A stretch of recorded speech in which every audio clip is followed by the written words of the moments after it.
Olá, meu povo, boa noite. A graça e a paz de Jesus a todos. Estamos aqui para mais uma live. Você está conosco aí. Deixe o seu like, entre nos comentários, marque seus amigos ou compartilhe esse vídeo com seus amigos para que mais pessoas possam ser alcançadas pela palavra de Deus. Sejam bem-vindos. A irmã Kátia, a irmã Valmir, é isso?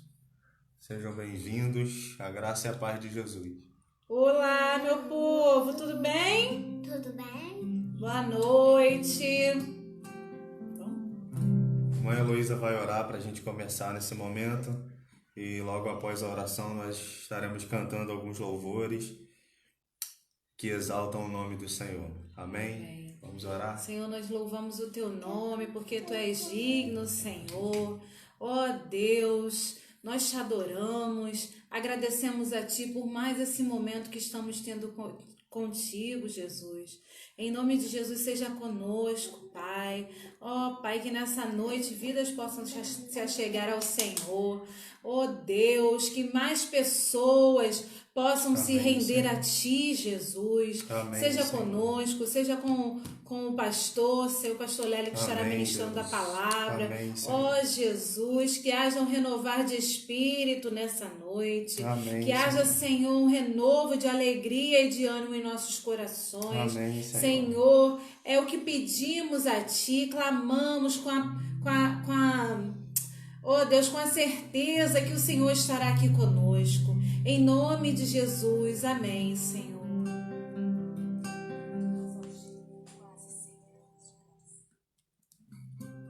Nós vamos adorar ao Senhor. E a canção que a gente vai cantar agora declara que o nosso Deus é poderoso. Declara o poder e a grandeza do nosso Deus.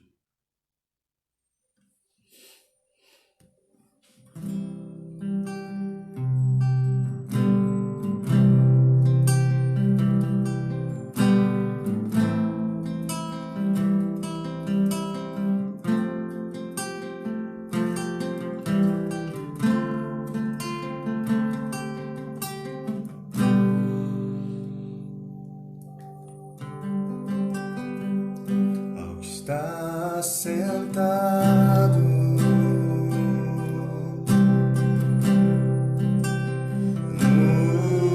trono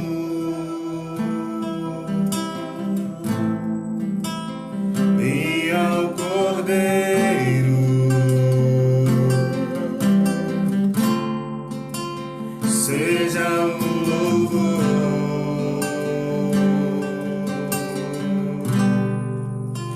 Está sentado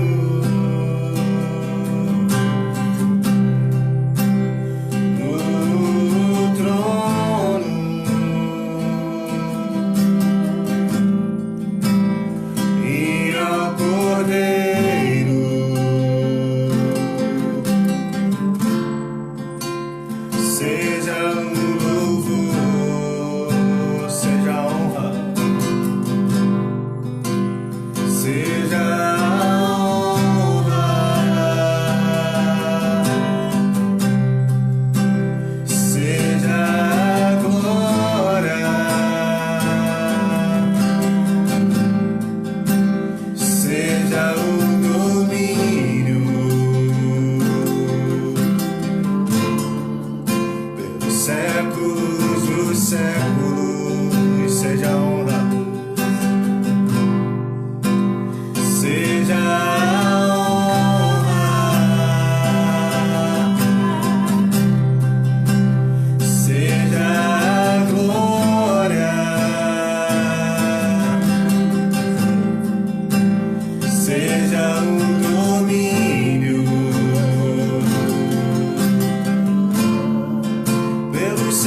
Senhor, nós louvamos o Teu nome nessa noite, Pai. Declaramos, Senhor, que não há outro além de Ti, Senhor. Não há outro Deus como Tu, não há outro Deus tão poderoso, tão grandioso como o nosso Deus. Aleluia, aleluia.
Senhor, na beleza da Tua santidade.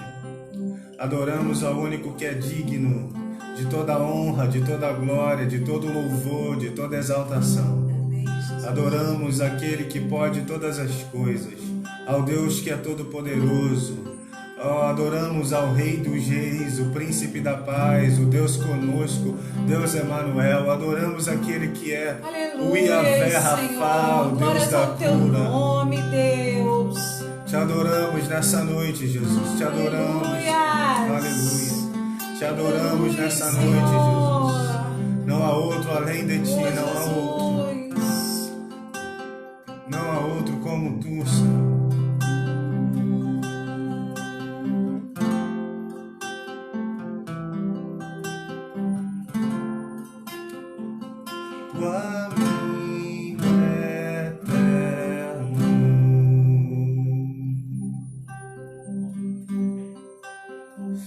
Aleluia, Senhor. Nesse momento a gente quer orar pela nossa nação, pelo Brasil. Queremos pedir ao Senhor agora que visite a nossa nação, os líderes da nossa nação, que Ele traga a sua misericórdia sobre o Brasil, que o Brasil experimente da graça de Deus nesse momento de adversidade, de pandemia, de crise financeira, econômica, que a mão do Senhor nos conduza. Vamos orar nesse momento. Senhor, nós oramos pela nossa nação, oramos pelo Brasil, porque Tu és o Deus que pode todas as coisas, Pai. Tua palavra diz ali em Isaías, no capítulo 6, Senhor, que no ano da morte do rei Uzias, o Senhor se revelou ao profeta Isaías ele teve uma visão e viu que o Senhor estava sentado num alto e sublime trono, Pai. Nessa visão fica claro, Senhor, que o Senhor está acima das crises. Era um tempo de crise também, um tempo em que o rei havia falecido. Pai, era um tempo de crise no governo de Israel. Mas o teu filho viu que o Senhor estava sentado num alto e sublime trono, que o Senhor está acima das nossas crises, que o Senhor pode todas as coisas, Senhor, que o Senhor não perde o controle, que quando a crise vem, Senhor, o Senhor continua soberano, Aleluia, Pai. Senhor. Por isso nós colocamos o nosso presidente diante do Senhor, colocamos o vice-presidente, colocamos cada ministro em tuas mãos, Pai. Senhor, colocamos, Senhor, em tuas mãos, meu Pai. Oh, Pai, cada governador, Senhor, cada prefeito, cada vereador, cada senador, cada deputado estadual, cada deputado federal, Senhor. Ó Pai, colocamos, Senhor, o Supremo Tribunal Federal em Tuas mãos, o Superior Tribunal de Justiça. Senhor, colocamos a Polícia Militar em Tuas mãos. Senhor, colocamos, Senhor, os médicos em Tuas mãos, os bombeiros em Tuas mãos, a Defesa Civil. Colocamos todos aqueles que estão trabalhando nesse momento no combate, Senhor, a essa enfermidade, Senhor. Que o Teu sangue os cubra, que o Teu sangue os proteja, que a graça do Senhor esteja sobre a vida deles, Senhor. No nome de Jesus, Senhor. Que o Senhor venha mudar a sorte da nossa nação. Nós choramos em nome de Jesus. Amém. Amém. Amém. Glória a Deus. Amém. Queria partilhar uma palavra de Deus agora com você. Então, segundo livro dos Reis, capítulo 5, do versículo 1 até o versículo 5, é o que nós leremos nessa noite. Segundo livro dos Reis, capítulo 5, do versículo 1 até o versículo 5. É a meditação, a nossa reflexão nessa noite. O texto diz assim: Naamã, comandante do exército do rei da Síria, era grande homem diante do seu senhor e de muito conceito, porque por meio dele o Senhor tinha dado a vitória à Síria. Ele era herói de guerra, porém sofria de lepra. Tropas saíram da Síria e da terra de Israel, levaram cativa uma menina que ficou ao serviço da mulher de Naamã.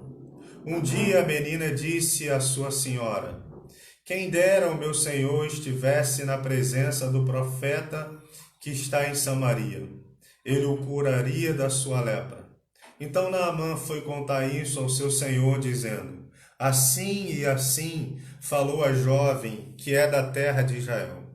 O rei da Síria respondeu: Vá, eu enviarei uma carta ao rei de Israel. Então Naamã partiu e levou consigo 340 quilos de prata, 72 quilos de ouro e 10 mudas de roupa. Agora eu queria ler lá no versículo 14. Então Naamã desceu e mergulhou no Jordão 7 vezes, conforme a palavra do homem de Deus, e a sua pele se tornou como a pele de uma criança e ficou limpo. Amém. Essa é a palavra de Deus para nós nessa noite. Eu gostaria de meditar com você pensando nessa história, mas eu gostaria de pensar sobre a menina dessa história.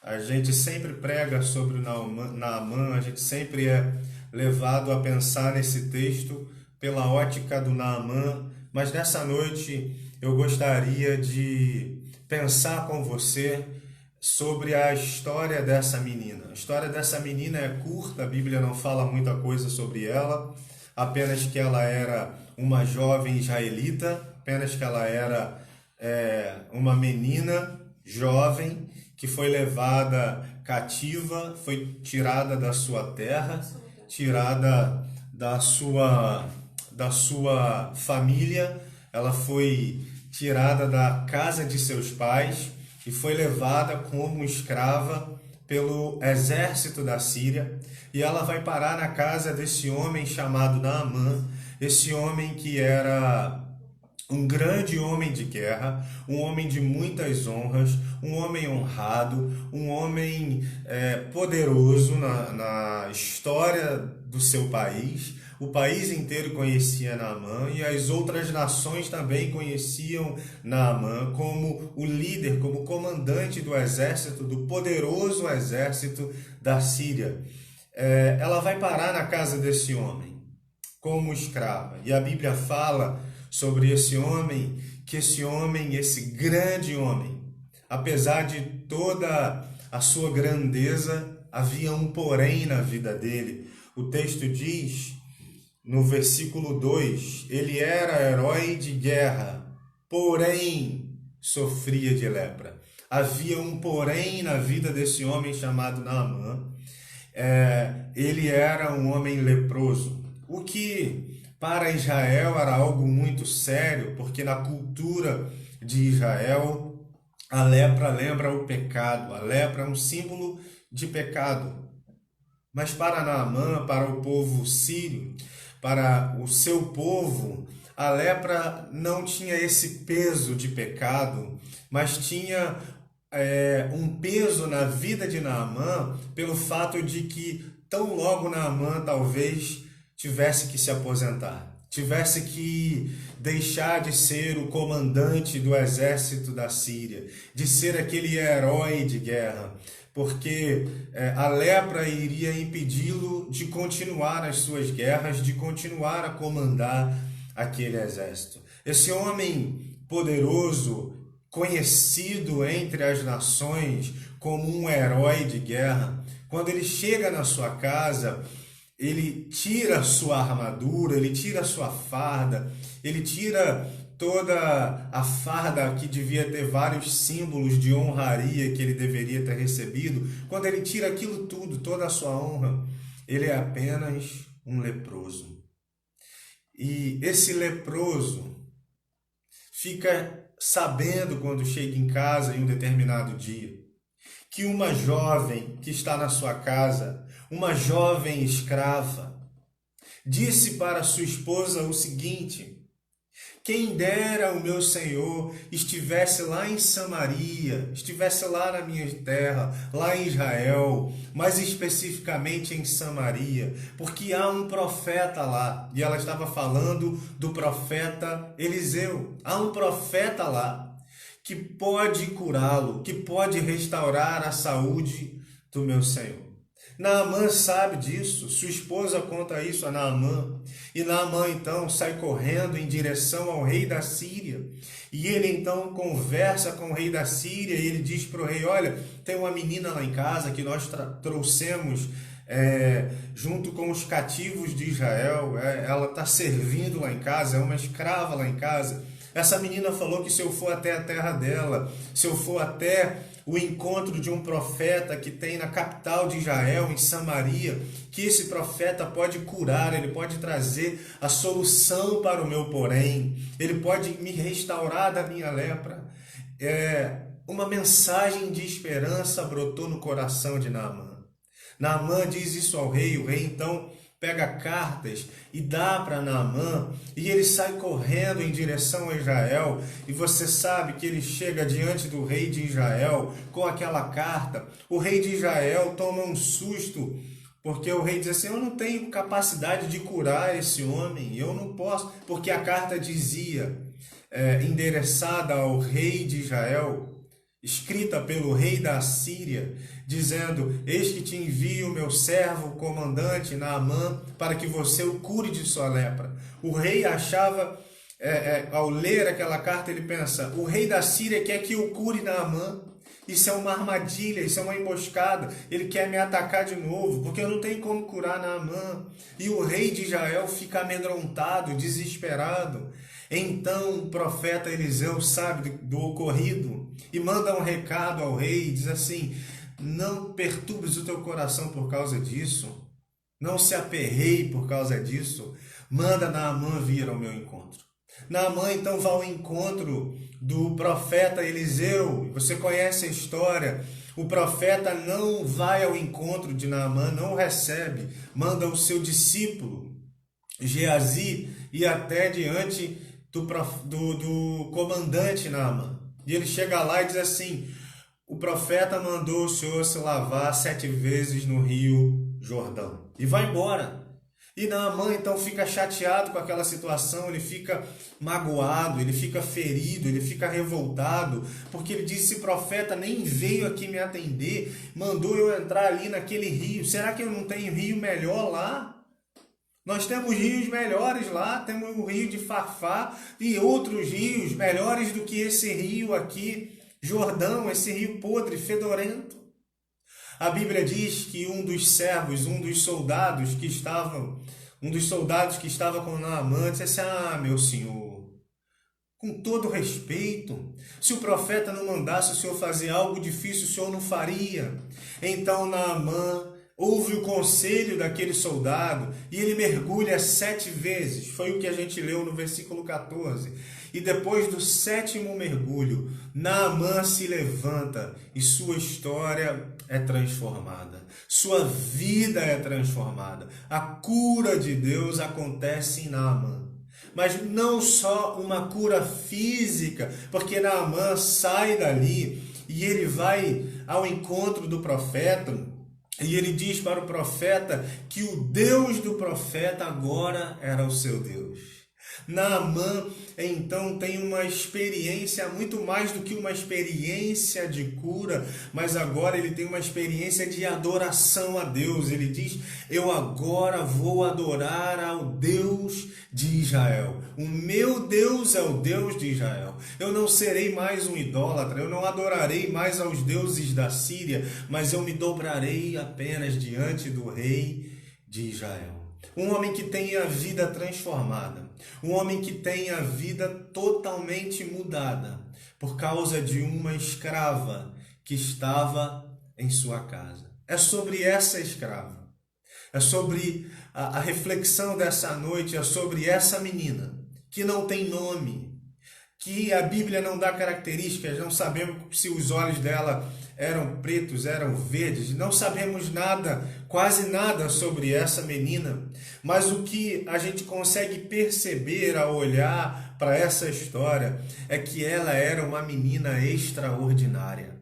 Se não há um nome para ela aqui na Bíblia, eu chamo essa menina de uma menina extraordinária. Ela viveu uma vida extraordinária. Por que a vida dessa menina era extraordinária? Pastor, como assim? Ela era uma escrava. Estava longe de seus pais. Como pode alguém assim, em escravidão, viver uma vida extraordinária? O que há de extraordinário em ser um escravo? Talvez você esteja me perguntando, mas eu queria que você olhasse para a história dessa menina, para os indícios que a Bíblia aponta sobre a história dela, e a gente pode aprender com ela pelo menos 3 lições. A primeira lição que eu chamo a sua atenção para essa menina é que essa menina aprendeu a olhar a vida não pela ótica da adversidade, do pessimismo. Ela não olha a sua vida, ela não olha as adversidades que estão sobre a vida dela com o olhar do pessimismo. Ela não é uma pessimista. Ela podia muito bem pensar: que morra esse tal de Naamã. Eu tô nem aí para ele, esse leproso fedorento. Tô nem aí para ele, porque ele me tirou da casa do meu pai, me tirou da casa da minha mãe, me tirou do meu país. Eu agora vivo lá, eu vivia como uma princesa do papai, eu era o xodó do meu pai, mas agora aqui eu sou uma escrava, eu tenho que trabalhar sem receber nada em troca para ele. Então que esse leproso morra, que esse leproso, se lasque, tomara que ele se lasque. Ela não olha a vida com o olhar do pessimismo, porque o olhar para a adversidade com um olhar pessimista azeda o coração. Quando nós olhamos para a nossa vida, quando nós olhamos para as adversidades da nossa vida com um olhar pessimista, nosso coração azeda, nossa vida azeda. e nós vivemos como murmuradores. A murmuração se torna algo natural na vida de quem olha para as adversidades com um olhar pessimista. Essa é a lição que essa menina ensina. E se você notar bem, ela tinha várias razões para murmurar. Ela conhecia o profeta, ela conhecia de Deus, ela sabia que o seu Deus era poderoso para curar Naamã. Se Deus era poderoso para curar Naamã, então por que Deus permitiu que ela fosse uma escrava? Olha aí um motivo para ela murmurar, mas você pode ler aqui todo o capítulo 5, que é onde essa menina só aparece a história dela aqui, segundo o livro dos Reis, capítulo 5. Você vai olhar para a história dela, e ao olhar para a história dessa menina, você não encontra nada escrito dizendo que ela murmurava, que ela murmurou, que o coração dela azedou. Não, nós percebemos que tão logo ela tem essa ideia, olha, se ele for para minha terra, ele vai ser curado. Não havia azedume no coração, não haviam ressentimentos no coração, diante do seu opressor, diante do seu do comandante que a escravizou, que a oprimiu.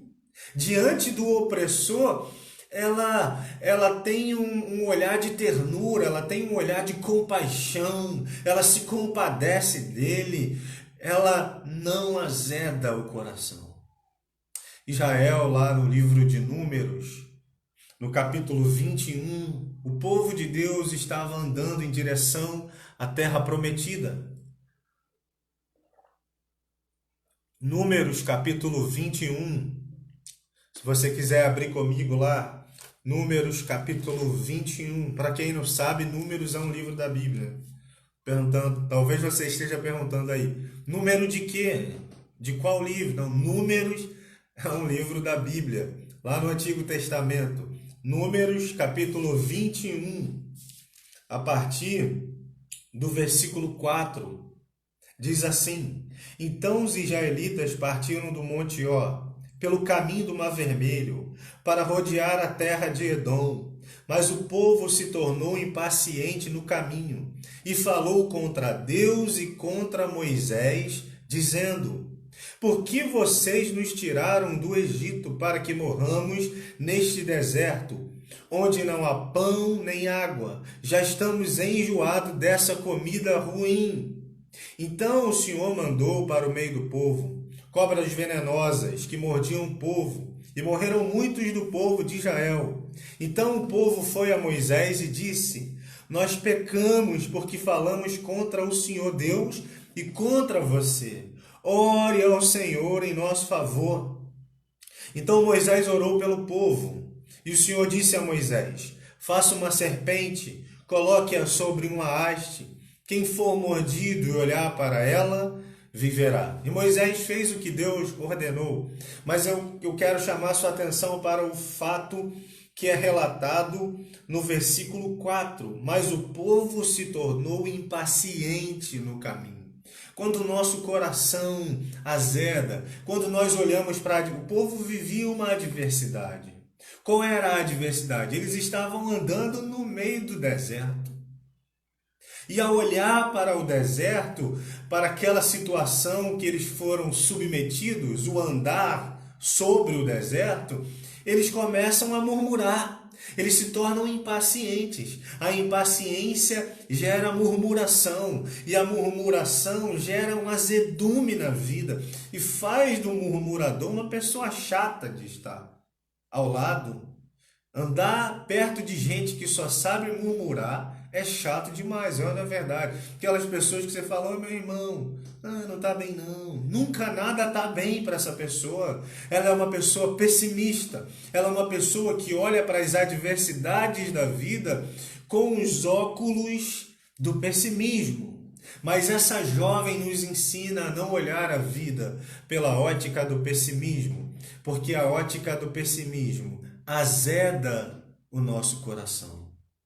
As adversidades não podem nos cegar, não podem nos fazer achar que tudo vai dar errado e acabou. As adversidades não podem ser a última palavra sobre a nossa vida. Quem dá a última palavra sobre a nossa história é o autor da história, é Jesus de Nazaré. A Bíblia então vai dizer que o povo murmura, que o povo reclama do pão. Eles dizem assim, não tem pão, não tem água. Deus fez sair água da rocha. Deus fazia chover pão 6 dias na semana. Aquele povo não precisava nem ir na padaria comprar pão, não precisava fazer pão.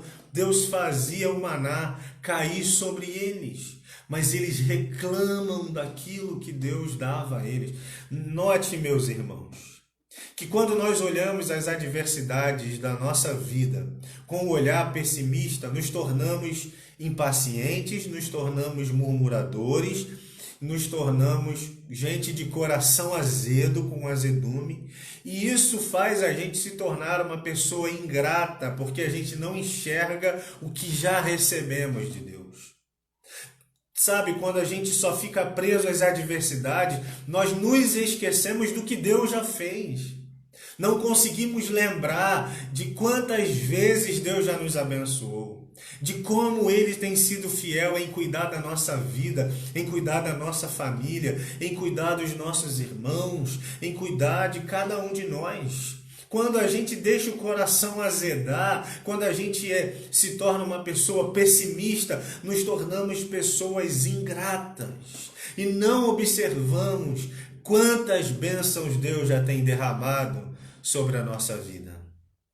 Essa menina, ela não era uma pessimista. Essa jovem que estava na casa de Naamã, ela aprendeu a olhar a adversidade não com um olhar do pessimismo. Ela não deixou que o pessimismo tomasse conta de sua vida. Segunda-feira, eu estava conversando numa videoconferência com alguns pastores, amigos meus, e nessa conversa eu perguntei para eles, o que eles esperavam para a igreja após a pandemia e o que eles esperavam de Deus após a pandemia, quando tudo isso passasse. E qual foi a minha surpresa? A minha surpresa é que todos eles responderam a mesma coisa que eu já pensava, a mesma coisa que eu espero. Eles falaram, olha, eu espero uma ação de Deus. Eu espero que Deus vai trazer as pessoas para Ele.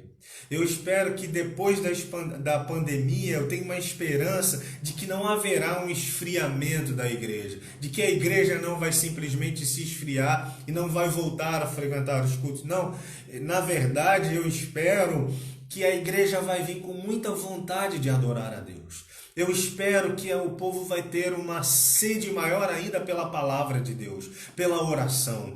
Eu espero um avivamento na nossa nação. Eu espero que Deus vai chacoalhar essa nação e que vai trazer aqueles que estão sofrendo, quebrantados, sem esperança, precisando de uma palavra. Eles virão, eles correrão para a igreja. Deus trará eles para junto de nós, porque nós somos o povo que tem a palavra de esperança.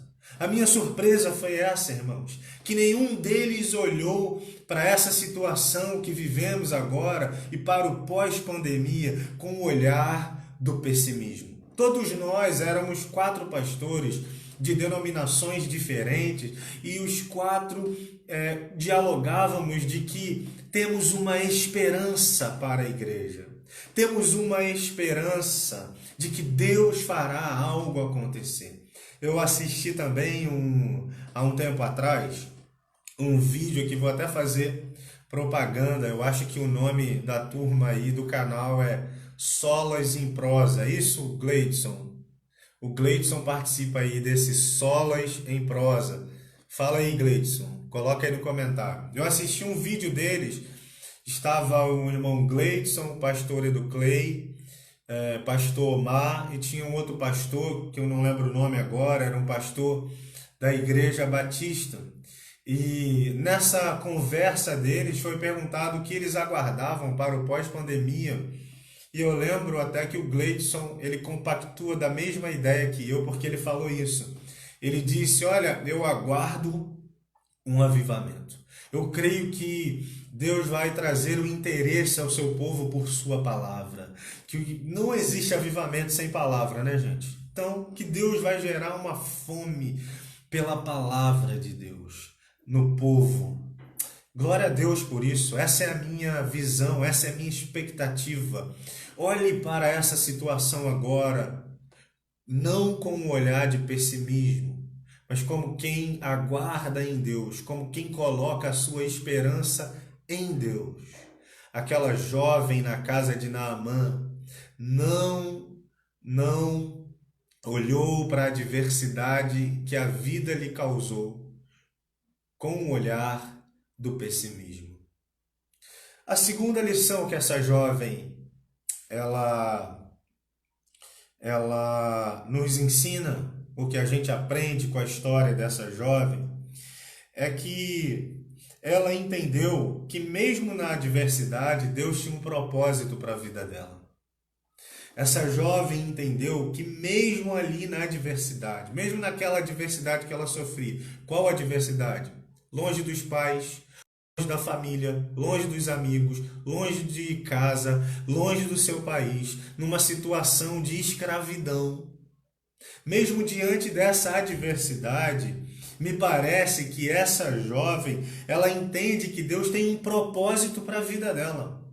Ela sabe que o que ela está vivendo, que a adversidade que ela está vivendo, Deus tem um propósito. Se Deus a permitiu passar por aquela situação, se Deus a permitiu passar por aquela adversidade, Deus tem um propósito na vida dela. Sabe, a nossa vida não é obra do acaso. A vida do cristão não é uma obra do acaso. Nós não estamos lançados à nossa própria sorte. Não, há um Deus que está acima de tudo e de todos, de que quando nos convertemos, entregamos o controle da nossa vida a Ele. Aliás, é isso que eu entendo como quando eu confesso Jesus como Senhor e Salvador. Na verdade, eu confesso Ele como Salvador, porque Ele me salva. Quando eu fui salvo, quando eu tenho essa experiência de sair das trevas para a luz, que eu sou liberto, eu não sou mais escravo do pecado, nem das paixões da carne, nem do príncipe da potestade do ar, como diz Paulo em Efésios capítulo 2. Quando eu me torno livre e salvo, eu pego a minha liberdade e digo, Deus, toma, seja Senhor da minha vida. Então há alguém que governa a minha vida, há alguém que é Senhor na minha vida, há alguém que tem propósitos, tem planos para a minha vida. E que apesar das adversidades que eu enfrento, eu não estou só, eu não enfrento por acaso, ou não estou abandonado, eu enfrento porque Deus tem um propósito naquela adversidade para a minha vida. A faculdade de Deus é no meio das adversidades. A faculdade de Deus é no meio do deserto. Nós aprendemos no deserto. O profeta disse que Deus tem um caminho no deserto. Deus tem um caminho no deserto. Então nós passaremos por lá. Lembra de Jesus, que o Espírito Santo dá o braço a Jesus e leva Jesus para o deserto. Então, é Deus quem está no controle da nossa vida. É Deus quem está no controle das situações, inclusive das adversidades. Inclusive as adversidades não passam despercebidas por Deus. Então essa jovem, ela sabe disso. Ela sabe que Deus a colocou na casa daquele homem para um propósito. Tanto é que ela se dá conta de que ela vive ali como escravo para uma finalidade, para um propósito. Ela então diz assim no versículo 3 aqui, segundo o livro dos Reis, capítulo 5, versículo 3. Um dia a menina disse à sua senhora, quem dera o meu senhor estivesse na presença do profeta que está em Samaria, ele o curaria de sua lepra. Essa menina compreende que ela está ali vivendo aquela adversidade, que ela é uma escrava para esse fim, para essa finalidade, para esse propósito de ser um farol na vida daquele homem, de conduzir aquele homem ao encontro de Deus, de ser uma ponte para que aquele homem tenha um encontro com Deus. Ela entende que aquela adversidade, estar ali com um propósito na vida dela, não está à toa. Aquela adversidade não é uma coisa do acaso e não é sem pé e sem cabeça. Eu costumo dizer que Deus não dá ponto sem nó. Deus não dá ponto sem nó. Deus tem propósitos para as nossas vidas, inclusive nas adversidades que nós enfrentamos. Ela compreende isso, que Deus tem um propósito para a sua vida. Por isso ela enfrenta a dificuldade sem murmuração. Está vendo? Por isso ela não murmura, por isso o coração dela não azeda, porque ela conhece a Deus. Ela sabe que Deus tem um propósito. Quando sabemos do propósito, não azedamos. Quando olhamos a vida por essa ótica do propósito, de que as adversidades não fogem o propósito de Deus para a nossa vida, quando a gente enxerga isso na nossa vida, mas pastor, eu estou passando por uma enfermidade, eu estou passando por um desemprego, eu estou passando por isso, por essa e tal situação, pastor, eu estou trabalhando num lugar que é ruim de trabalhar. Deus tem um propósito. Você só precisa descobrir. Na hora certa, você vai saber o propósito de Deus para a sua vida. E você vai perceber que até mesmo o mal, Deus transforma em bem. Essa é a história de José. Essa história dessa menina, ela tem a ver também com a história de José do Egito. Lembra? Lá de Gênesis. O filho de Jacó, o filho queridinho de Jacó, seus irmãos tinham ciúme dele, porque ele era o filho querido do papai. E você conhece a história, você sabe que os irmãos vendem José como um escravo. Aquele menino sofreu, comeu o pão que o diabo amassou. Ele foi vendido como escravo para o Egito. O comandante do exército de Faraó, Potifar, compra ele vai ser um escravo, um servo de Potifar. Mas ele era um jovem inteligente, sábio, tinha sabedoria de Deus na vida de José. E ele começa então a encontrar destaque naquela casa.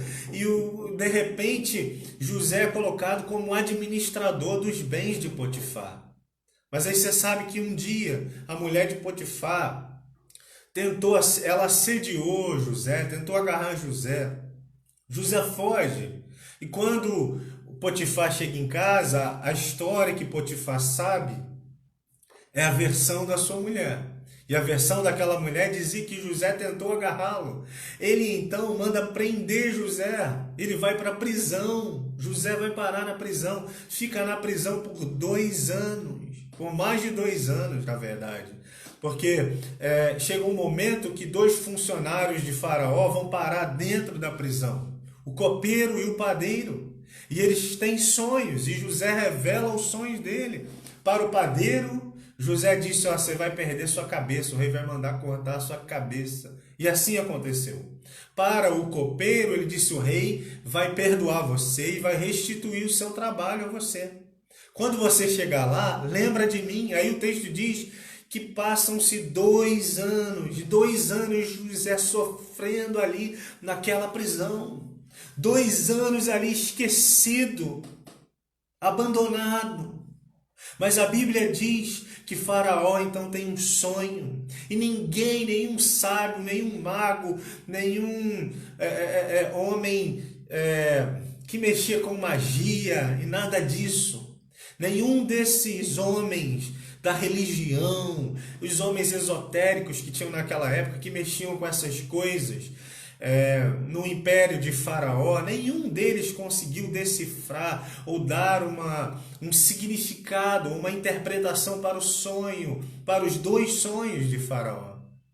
Mas aí o copeiro lembra de José, e aí você sabe, José interpreta o sonho de Faraó. E Faraó promove José de prisioneiro, ex-escravo, ex-prisioneiro. Ele é promovido agora para se tornar o segundo maior líder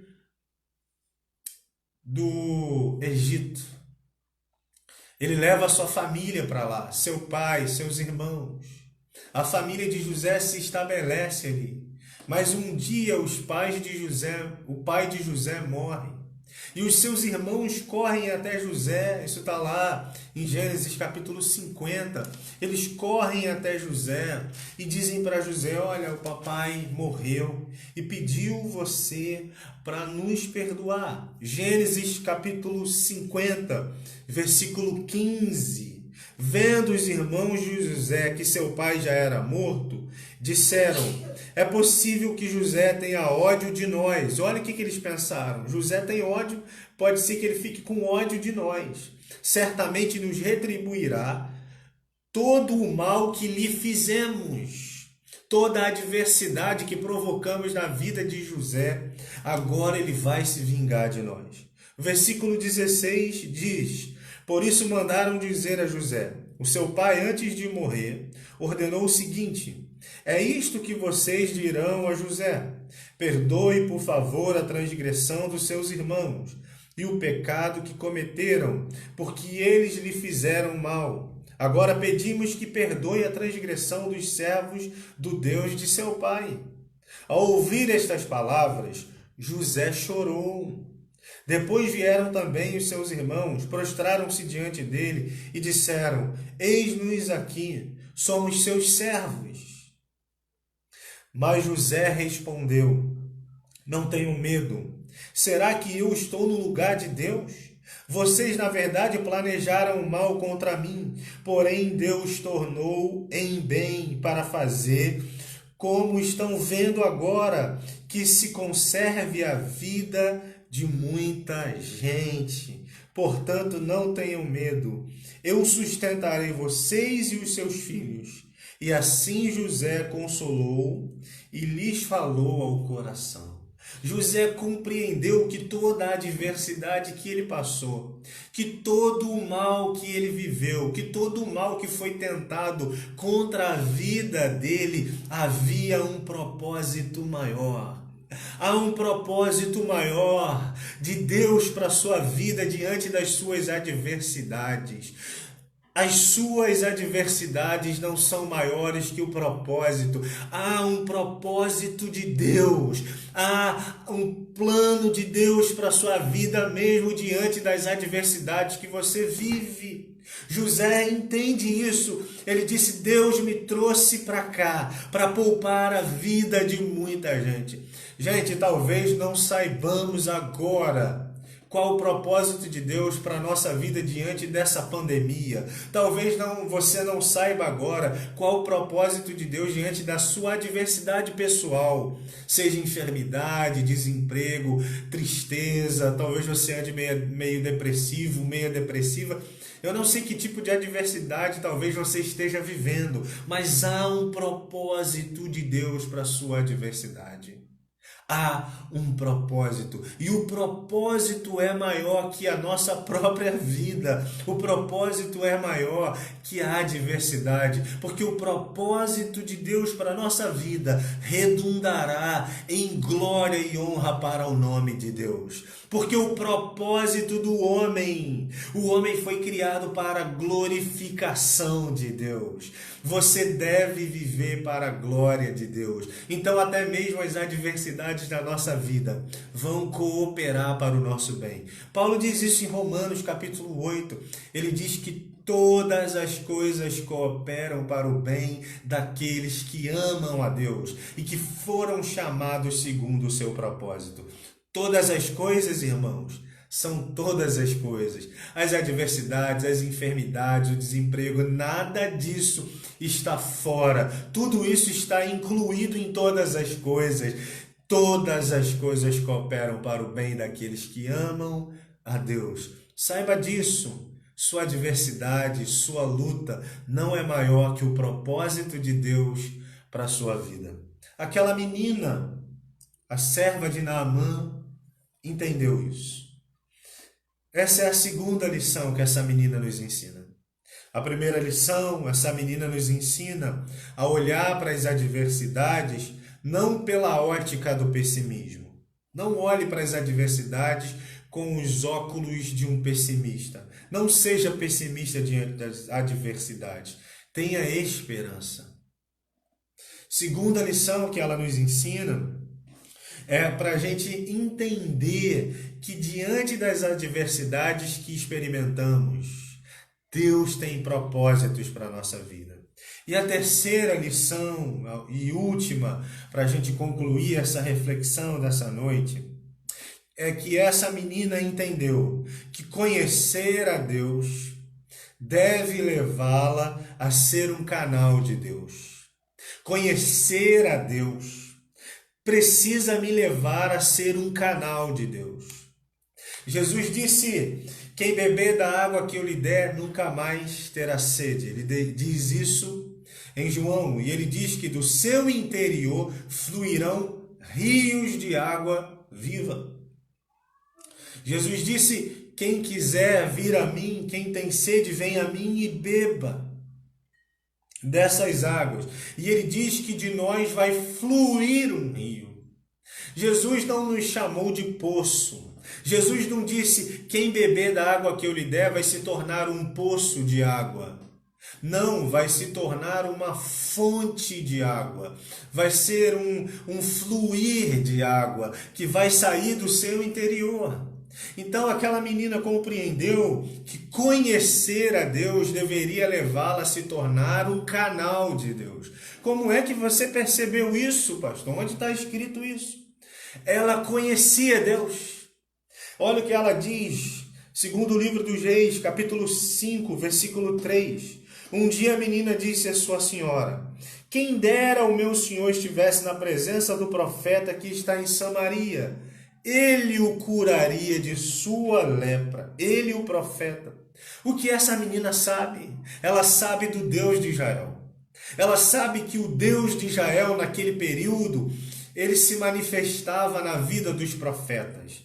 E que os profetas se tornavam um canal de Deus. Ao conhecer a Deus, ao conhecer a religião de Israel, ao conhecer a palavra de Deus e todos os rituais religiosos daquela época, ela sabia que Deus usava os profetas para falar ao seu povo e que Deus usava os profetas como canal de manifestação do seu poder.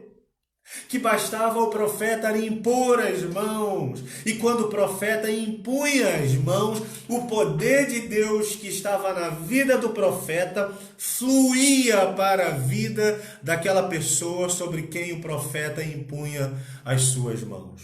Ela sabia disso.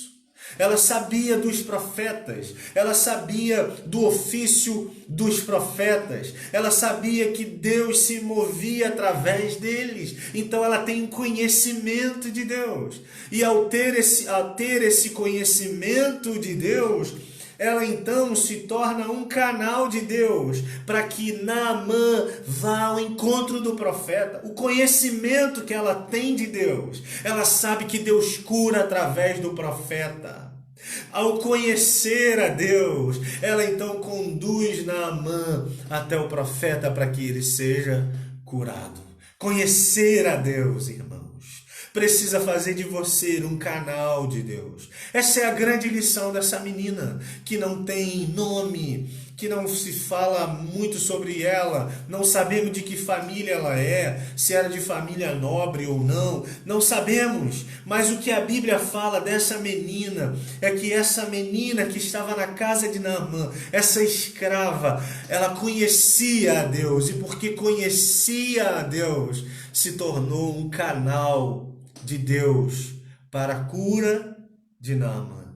Naamã ouve o que essa menina diz, vai até o encontro do profeta Eliseu e volta para casa curado. O que eu quero te dizer nessa noite, meu irmão, é que mesmo que estejamos enfrentando adversidades, mesmo que você esteja passando por algum tipo de sofrimento, se você é crente em Cristo Jesus, se você teve um encontro com Jesus, você precisa ser um canal. Mas pastor, eu estou sofrendo, pastor. Mas pastor, eu estou numa luta, pastor. Mas pastor, eu estou diante de uma grande adversidade.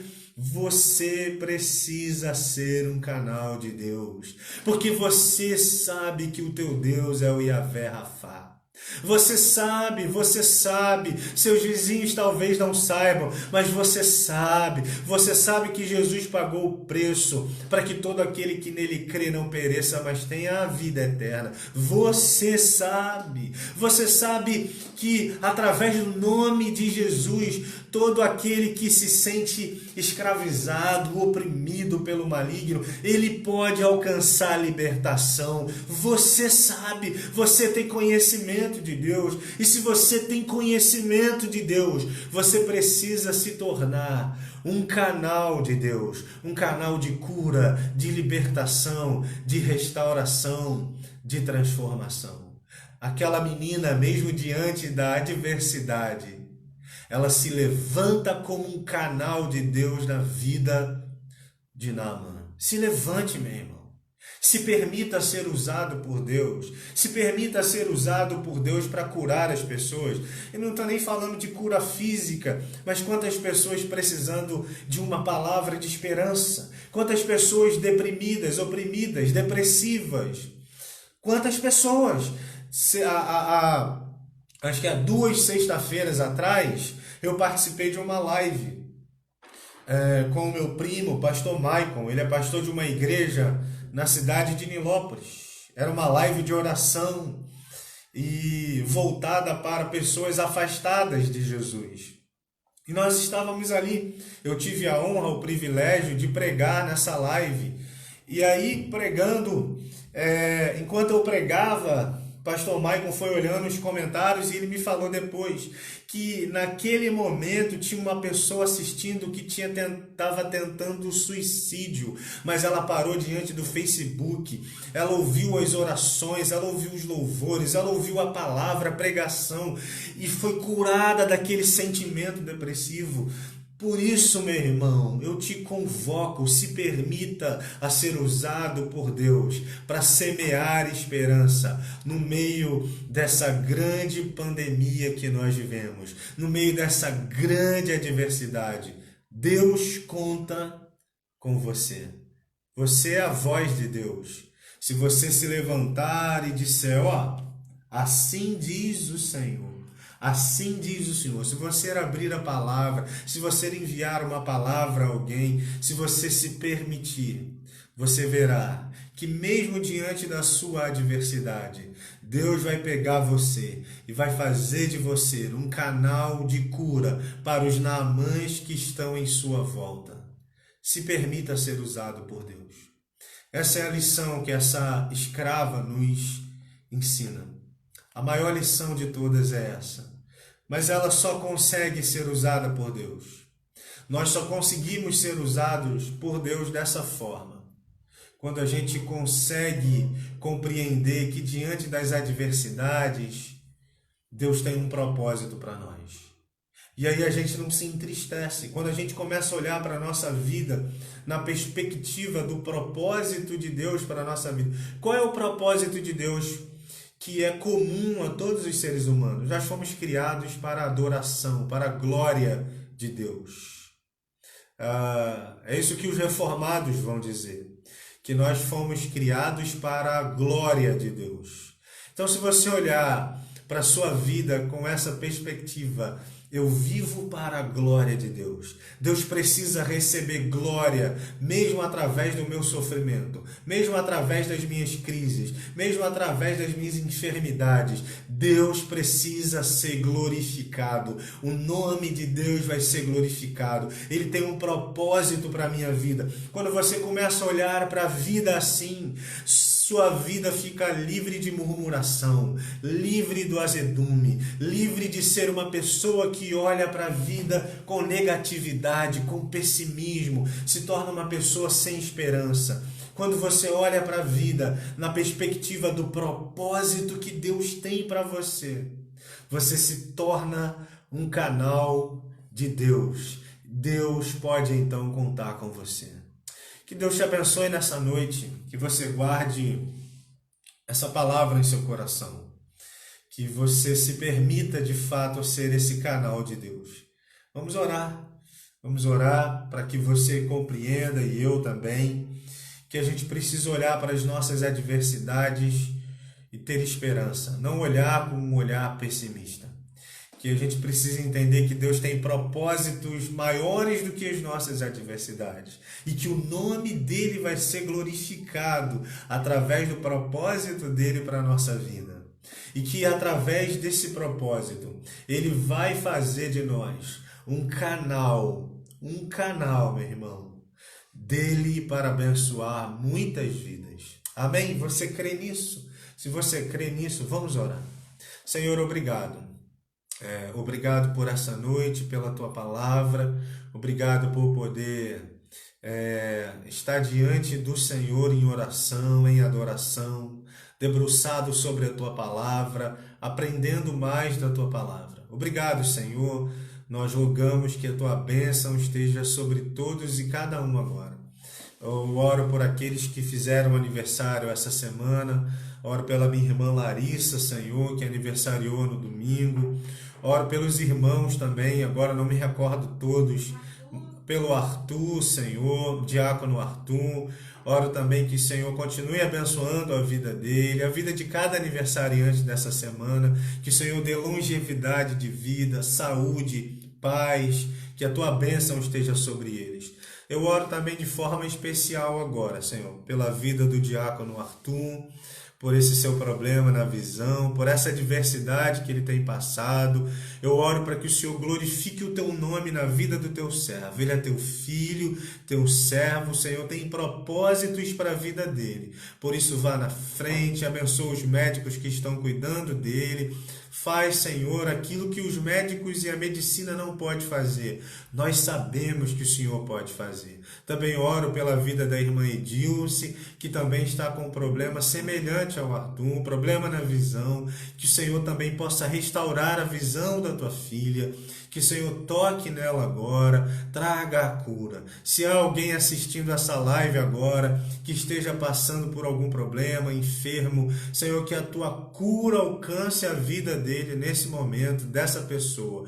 Oro pela vida do pastor Luciano, pastor da Igreja do Senhor, aqui em Campo Grande. Que o Senhor visite o teu filho, que toda enfermidade agora caia por terra, que o Senhor restaure a saúde dele, em nome de Jesus. Também oro pela Joana, Senhor, lá do cartório, que tu possas visitar a Joana, curar toda aquela enfermidade Senhor, que ela tem passado. Ela não sabe se é no fígado, se é no estômago, mas que toda a dor possa cessar, que o Senhor possa curar. Senhor, dá-nos um restante de noite abençoada. Essa é a nossa oração. Em nome de Jesus, amém. Amém. Que Deus receba a glória e honra através da sua vida. Que a sua vida seja um canal de glorificação ao nome de Deus. Só a Ele toda a honra e toda a glória. Deus abençoe a todos.